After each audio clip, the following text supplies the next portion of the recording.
Today is Thursday, and there is, as always, so much to be thankful for. Today, I am thankful for laughter. I thank God for laughter. I missed I missed my bus today. I was leaving work. I thought I was leaving in time enough to catch the bus. Just as I was walking out, I saw it coming from the corner, and the door that I walked out of, this is between that door and the bus stop. I knew I wouldn't really be able to make it. I was like, oh, dang. But I didn't feel frustrated or disappointed. Then I noticed there was somebody on the sidewalk sort of running to try to catch it, so the bus was slowing down. So I'm thinking maybe if I run from where I am to there, they'll see me. Even though where I was running from was kind of dark, they probably didn't see me. So let me give it a try. And I start running. And I'm laughing while I'm running. Because I'm like, there's a chance. And I even yelled out, but I'm like, they probably can't hear me either. And when I got closer, I realized they just wasn't going to slow down. And I missed the bus. And I was just standing there, breathing hard, laughing. Like, oh well. And I'm like, well, maybe I'll get an Uber. I'm going to Lyft. Maybe I'll walk to the other bus stop. And I decided I'll just go to the store and figure it out while I'm walking to the store because it's further down the street. And it wasn't a big deal. It just wasn't a big deal. And I'm thankful for that because there have been some moments where I have been so ready to come home that missing the bus would have been just so frustrating. And like maybe a couple moments where I did miss the bus and I was sort of frustrated. Because it happens. Sometimes it comes sooner than you think. You know, blah, blah, blah. There's an app, but if I don't check the app, I'm not always sure where it is. And I think there's times when I missed it and things didn't work out as planned and I was still okay. I either caught a Lyft or walked to a different bus stop. Because I can't really just stand there and wait for the next bus because it's like an hour difference. And by the time that one comes, I would miss the one to actually get home. And there's an hour difference on that too. So I would have legitimately been out there a whole another hour. And it just ain't worth that. So I would go to a different bus route, which is about a half mile away, or just get a Lyft. So I've had times where I missed the bus and it just, I had to do what I had to do. But I can't think of a time where I missed the bus and I was laughing. Where it was just funny. Or where I just still had joy, like actual joy. And that was different. So I'm like, God, you're good. I'm thankful for laughter.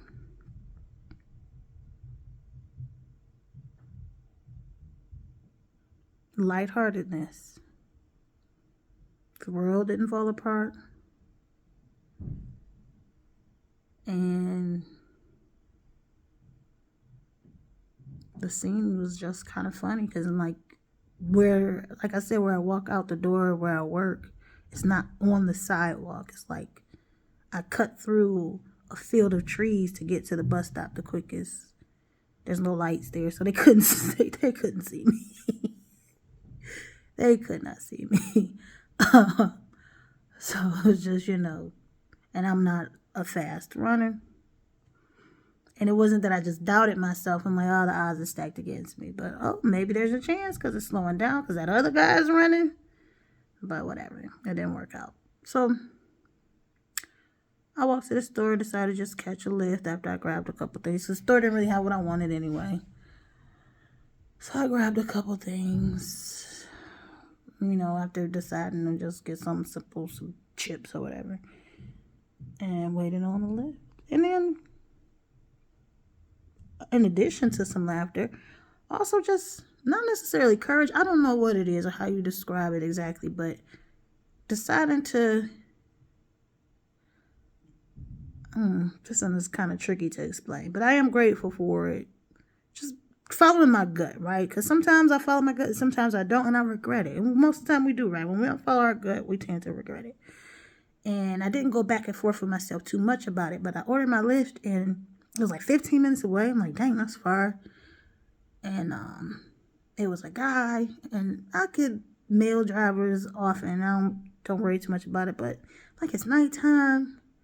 I ain't trying to judge nobody, but he's driving a Charger. Ugh. I was just looking at his picture. And I'm like, I just don't feel like it. I don't know why. I just did not feel like it. I'm like, I should just cancel this and wait and order a different Lyft. Just looking at it, it just didn't feel right. And it's not necessarily how he looked or that he drove the Charger, but just something just wasn't rubbing me the right way. But I'm like, I don't want to pay a fee or whatever, cancel it. I'll just wait. So he's getting closer and closer, and about 7 minutes out. And I'm also hoping, like, maybe, Lord, it'll just, since he's so far, maybe it'll just find a closer driver and replace him. And that happens a lot too. But about 7 minutes out, he messaged me saying, you know, I'm your driver and I'll actually be driving a Ford Fusion. I'm like, why aren't you? You know what? I just canceled it. I just went ahead and canceled. I don't care what the fee is, whatever. It just rubbed me the wrong way. It could have been nothing. It might not have mattered, but I just followed my gut and just canceled it. Because you're not even in the car that is saying on the app. I'm grateful for that, because there are times when, like I said, I don't follow my gut and I go back and forth with myself and I feel confused and then I feel overwhelmed. Then the decision feels too complicated to make. Then I feel like I'm forced into a situation I'm uncomfortable with. And that's what I'm asking God to help me with. Like, help me to just have confidence in you as I go into situations, or to make a decision not to do things that I am uncomfortable with, that you're not asking me to do. Especially when it comes to strangers and getting in strangers' cars.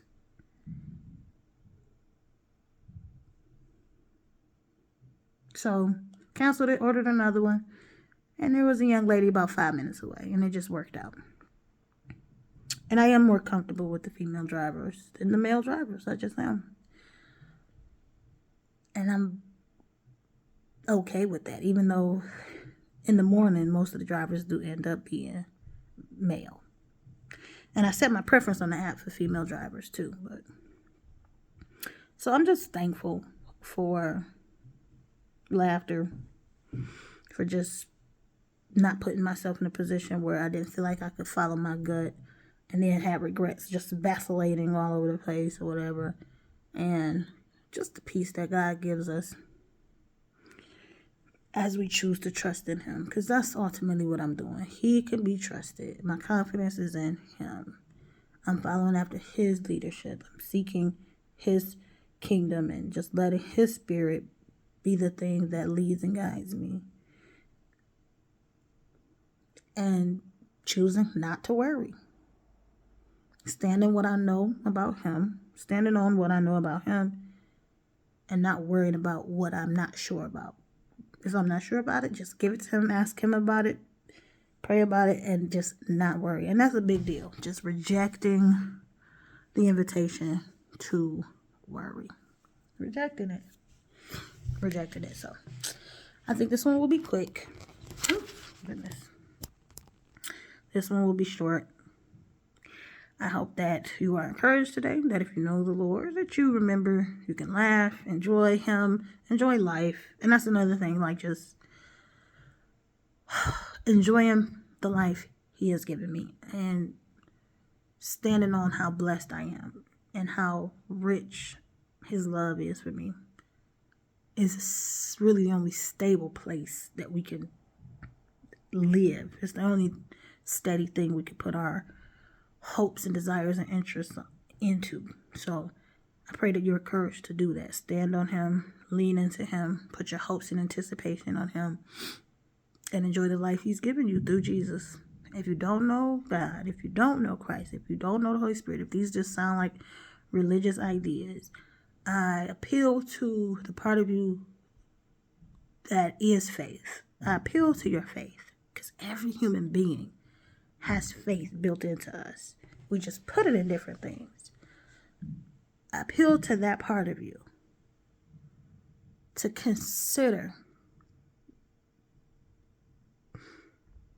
the knock at your heart and the tug on your soul, the conviction that there is a higher, that there's something higher, and that something higher is Christ, that he is the pinnacle and the invitation into the eternal, that he is God, that he is salvation, that he is the miracle that we need, that he is life. I hope that you can see him as that and not just believe it because I'm saying it, but know it in your heart and your soul by faith, because you've encountered it. You've heard the whisper. You felt the tug. You sensed the knock at the door. I just encourage you to say yes, to open up, to try him, to receive him, to yield to him, and to get free from the bondage of darkness. And that tries to tell you who you are and that your identity is this painful, wretched thing, or whatever it is, or even the lies of darkness that tell you you could do it all on your own, that tell you you are all you need, or that you can figure it all out, because you just can't. No human ever has. No one human ever will. What makes you think you will? There is more. That is all in him, and I pray that you would receive him and know him and experience his power, his love, his grace, his mercy in a way that persuades you and convicts you and compels you completely to follow him. All right. Y'all stay blessed.